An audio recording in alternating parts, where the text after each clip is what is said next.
Paskong darating, parang kailan lang huling sumapit. Ngayon ng Pasko ay papalapit upang maghatid ng kaligayahan at kasiyahan sa mundo.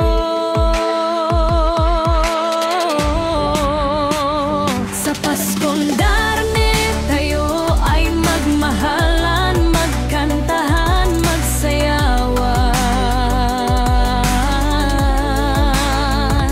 Isigaw natin ang tuwa dahil larurang ipagmamahalan. May mga batang nagsasaya dahil sa mga regalo nila.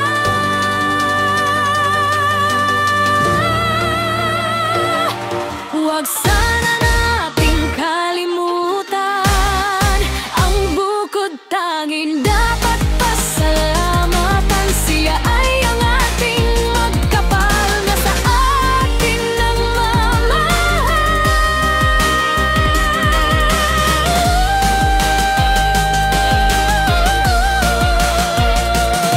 Huwag sana nating kalimutan ang bukod tanging dapat pasalamatan. Siya ay ang ating magkapal na sa ating nagmamahal.